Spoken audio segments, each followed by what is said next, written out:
In the summer of 2018, a wildfire tore across southern Idaho and burned more than 65,000 acres to the ground. Pine forest to black skeleton, topsoil to gray powder. And in the middle of that burn scar, there was one narrow ribbon of green that the fire simply went around. Nobody planted it, nobody hosed it down, no crew was sent in to defend it. The thing that saved that strip of land weighed about 40 pounds, had bright orange teeth, and had never read a single page of a firefighting manual.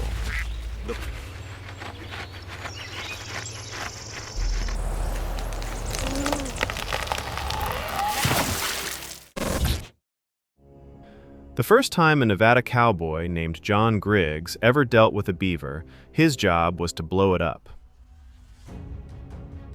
It was around 1990. He had just been hired onto a 200,000-acre cattle ranch, and one of his very first assignments was to haul a load of dynamite out to a creek and detonate a beaver dam. We had sticks flying up in the air, we had big booms, he remembered. But we really didn't do much because we had no idea what we were doing.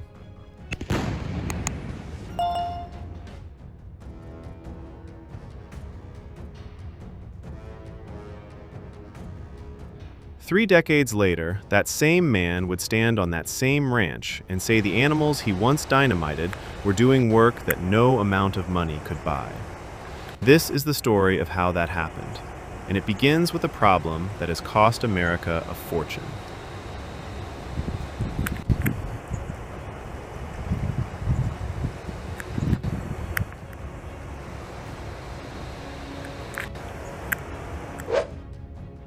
For more than a century, the United States has been trying to fix its own dying rivers. Engineers, contractors, environmental impact studies, committees that met for years before a single shovel hit the ground. By some estimates, rebuilding 1 mile of broken river the conventional way runs between $2.5 and $6 million. And a painful number of those projects fail inside 2 storm seasons, because in the end, concrete just does not care about water. Then, in 2015, a small team in Idaho tried something that cost about $10,000 a mile. The difference was not 10%. It was not double. It was somewhere between 200 and 600 times cheaper. And the contractors they hired never sent a single invoice, because the contractors were beavers.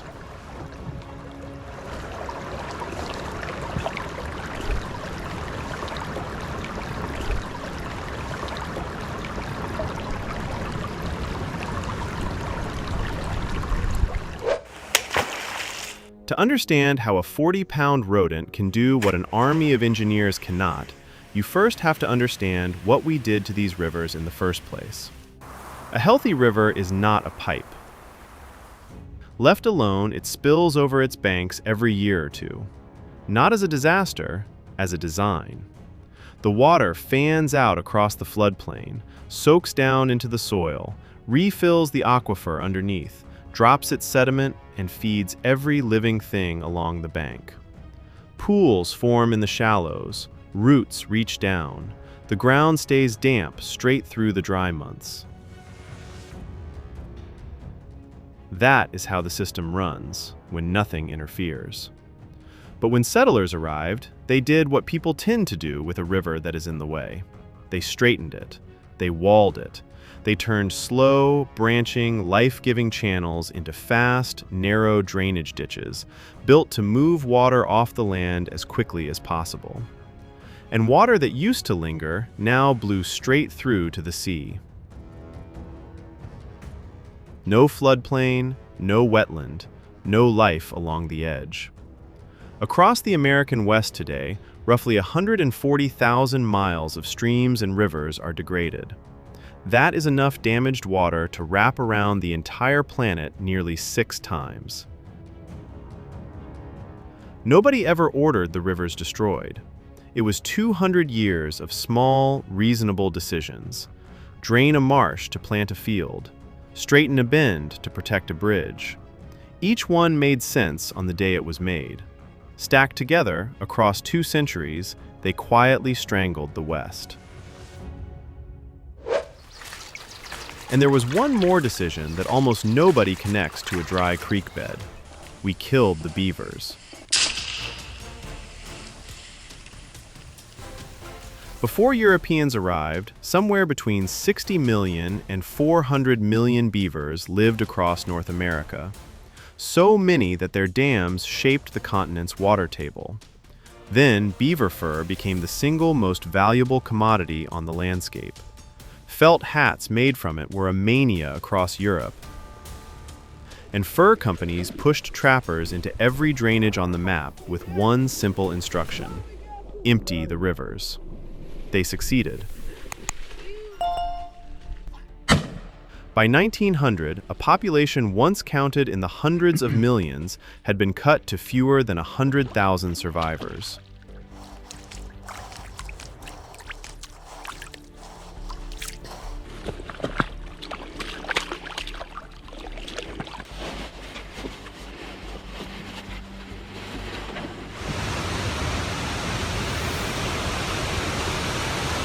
One writer later called what followed an aquatic dust bowl.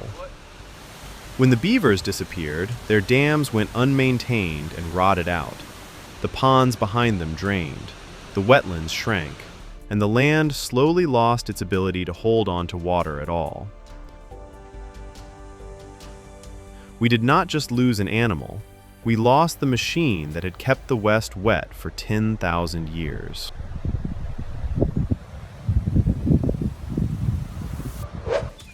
So what exactly does one of these animals do?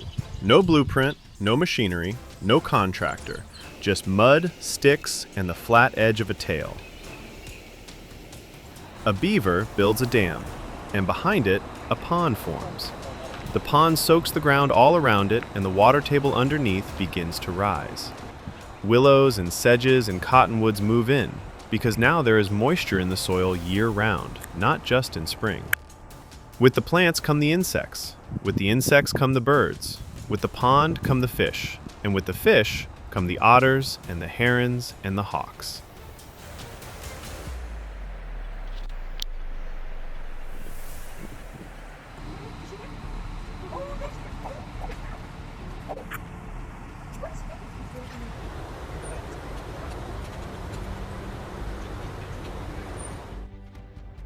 A beaver does not build a dam. It builds an entire ecosystem. And down in the saturated mud at the bottom of that pond, bacteria quietly turn the farm runoff that chokes rivers downstream into harmless gas. No treatment plant, no staff, no power bill. And of course, no invoice. Which brings us to a single creek in southern Idaho and a rancher named Jay Wild. Wild grew up on the banks of Birch Creek. When he was a boy, it ran cold and clear all year long. But he had been away for 30 years, and when he came back in the 1990s to run cattle, the creek was dying. In a good year, he got 6 months of water out of it. Without water, it was becoming really hard for me to manage the ranch, he said. But it seemed wrong to me that the stream should be drying up. There's a lot of life that depends on that water. For years, the puzzle gnawed at him. Then one day, standing over the dry bed for the 100th time, it finally clicked. I had an epiphany, he laughs. It dawned on me that when I was growing up, we always had beavers in the watershed. The beavers were gone. The water was gone. And maybe those were not two separate facts. Maybe they were the same fact, told twice. So Wild set out to bring the beavers back. And the beavers refused to cooperate. He released them, and they left.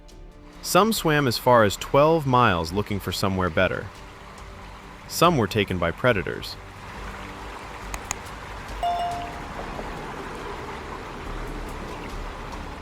He tried again the next year and got the same result. It turns out you cannot simply drop a beaver into a broken stream and expect it to stay, any more than you could move a family into a house with no roof and no walls.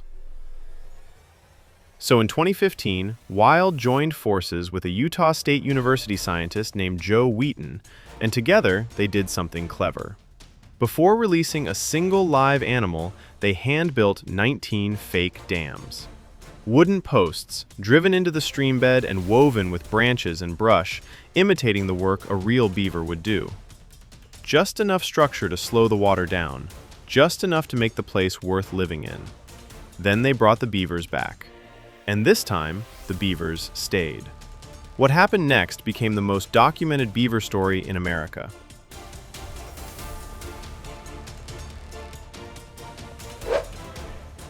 Those 19 hand-built dams multiplied into roughly 150 real ones, the vast majority built by the beavers themselves. The creek that once ran 6 months a year now runs about 40 days longer. The water table climbed. Willows and cottonwoods returned to banks that had been bare. And the Bonneville cutthroat trout, a fish that had nearly vanished from the creek down to about 5 in a 100-meter stretch, came roaring back to 170. It's become a poster child of beaver restoration, Wild says. They've transformed the habitat. And then, more quietly, it just tickles me. It's like a dream come true. Now, remember that ribbon of green in the burning forest?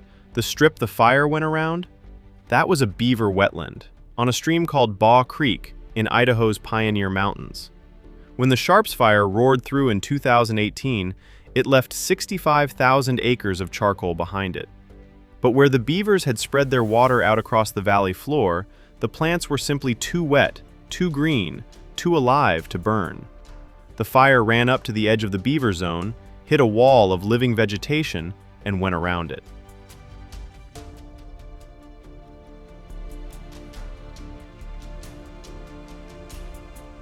A scientist named Emily Fairfax wanted to know whether that was luck or law. So she pulled satellite images of major wildfires across 5 western states and measured exactly how green the land stayed through each one. The beaver zones held, every single time. It doesn't matter if there's a wildfire right next door, she said. Beaver-dammed areas are green and happy and healthy looking. The press gave her a nickname that stuck for life. They started calling her Smokey the Beaver.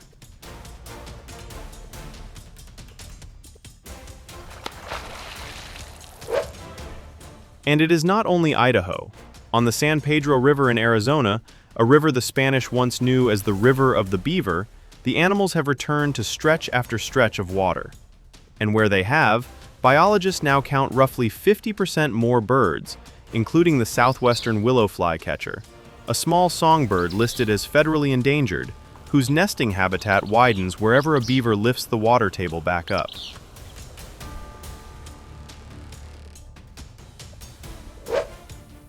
So let's go somewhere ordinary water never reaches. In eastern Utah, a Utah State researcher named Emma Doden began reintroducing beavers into some of the harshest desert rivers in the country.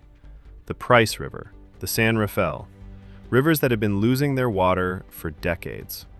And every beaver she used was, in a sense, a convict. Each one had been reported as a problem animal for flooding a road, a garden, a culvert, a backyard. The kind of beaver that, almost everywhere in America, simply gets killed. Instead, each one was microchipped, fitted with a tiny radio transmitter, and released in family groups, because the data shows beavers settle faster when they are dropped beside animals they already know.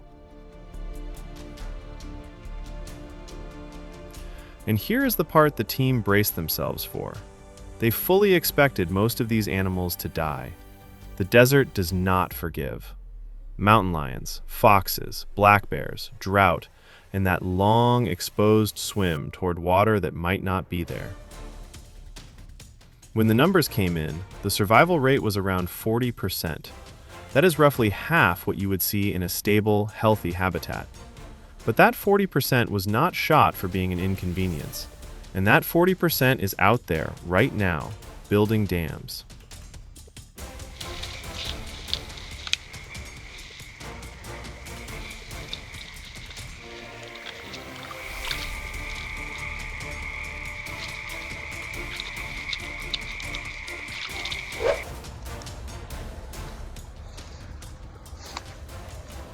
Because this is the honest part, and skipping it would be its own kind of lie.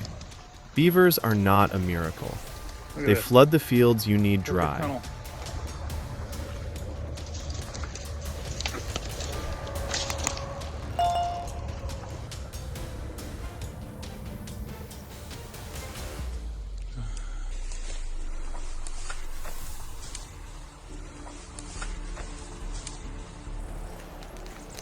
They drop the fruit trees you spent years growing. They plug the exact culvert you need open.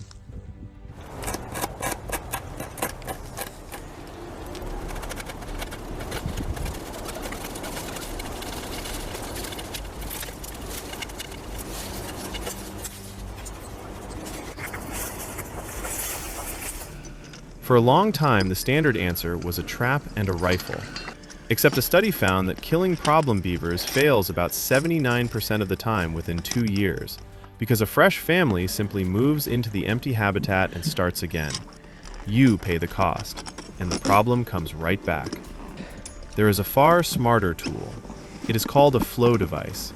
A pipe runs straight through the dam that lets a controlled amount of water keep slipping past.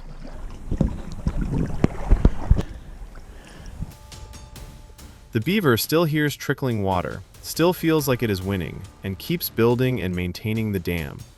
But the field behind it stops flooding. It costs a couple $1,000s, lasts about 10 years, and by one estimate, every dollar spent on it saves $8 in damage.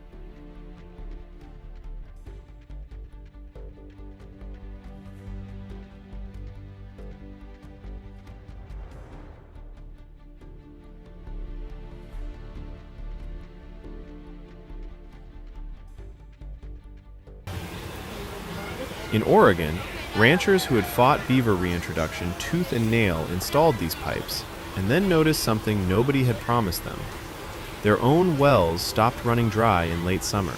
Their pastures stayed greener. They saw it with their own eyes, on their own land. But there is a much bigger truth underneath all of this, and it is not the beaver's fault. In Utah, about 3/4 of all the water in the state goes to agriculture, and most of that grows hay and alfalfa, a great deal of it shipped overseas. Which means the water from rivers that are dying is being used to grow cattle feed for export, while the Great Salt Lake, a body of water worth roughly $1.5 billion a year to the state, falls toward the lowest level ever recorded. A beaver cannot fix that. No animal on Earth can. That is a choice only people get to make.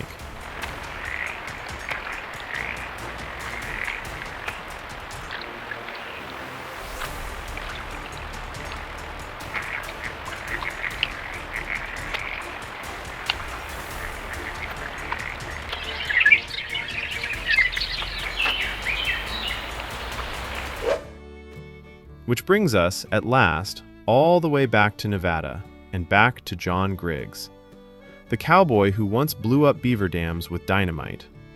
In the early 1990s, a Bureau of Land Management fisheries biologist named Carol Evans came to his ranch with a strange request. Don't release any beavers. Don't build anything at all. Just pull the cattle off the creek during the hottest months of the year and wait. So they fenced the cattle back from the water, and they waited. The first year, the native grasses returned. The next, the willows. And then, with not one single animal released by anybody, the beavers came back entirely on their own. They had simply been waiting for a reason to stay. Susie Creek showed me the power of natural recovery processes, Evans said. Once the grazing changed and the plants returned, the beavers showed up, and no one had to put them there. Today, a creek you could once step across without getting your boots wet is a creek you could swim across. Through a brutal 4-year drought, when neighboring ranchers were trucking in water to keep their herds alive, Susie Creek held onto its ponds. And John Griggs, the man with the dynamite, became one of the most quoted beaver believers in the entire West. You think of the creek just as the water you can see, he says. But a healthy creek is the water you can see and a big sponge of water beneath it. Beavers slow that water down and back it up, and they hydrate the sponge. For us, he says, that means we get areas of green when nothing else is green.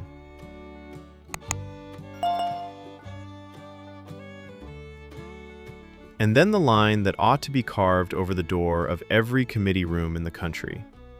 You can shovel great gobs of money trying to do what beaver do for free. Anytime we can have them do that work for free, that's huge. In 2024, on the Klamath River in Northern California, crews finished tearing out 4 aging dams. It was the largest dam removal project in history, opening more than 400 miles of river that salmon had not been able to reach in a century.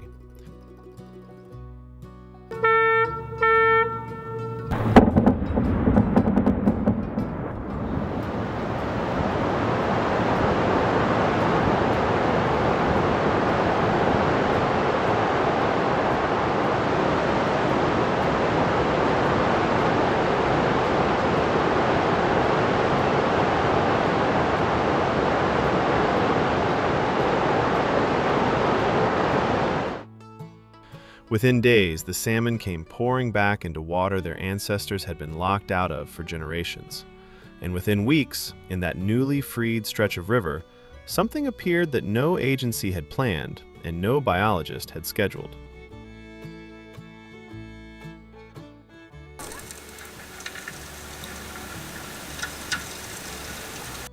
A fresh beaver dam. Nobody put it there. The beavers had walked in the moment the door opened, as if they had been standing just outside, waiting the entire time.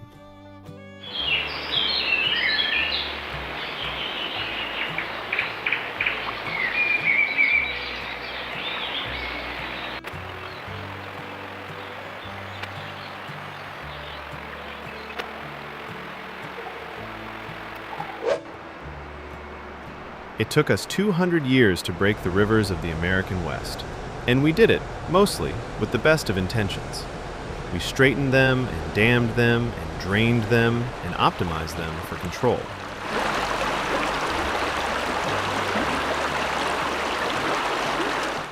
But the system we tore out, the one that beavers and water had built together over thousands of years, did the job better than we ever did.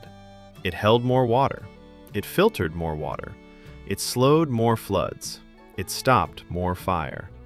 And it did every bit of it for free.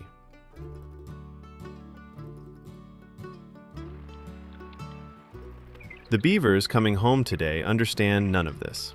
They do not know about the Great Salt Lake or the fur trade or the committee meetings. They do not read studies. They do not apply for grants. They simply know that there is a stream and that the stream needs a dam. So they build. 40-pound animals with no engineering degree, no federal budget, and no permit signed by anyone are quietly fixing what all our money could not, one dam at a time. And maybe the smartest, hardest thing we can do is learn when to get out of their way.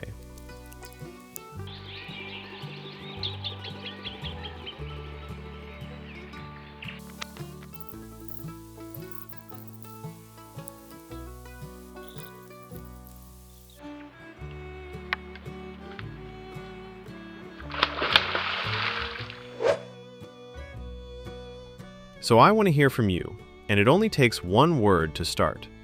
If there is a creek or a river near you that is shrinking or drying up, comment the word dry. If you have watched one come back to life, comment the word green. A lot of you watching this live in Utah, Idaho, Arizona, Nevada, right alongside this exact story. And if you know of a restoration project happening near where you live, a creek coming back, an animal returning home, a wetland filling in again, tell us about it down below. That is exactly the kind of story we want to track down for the next video.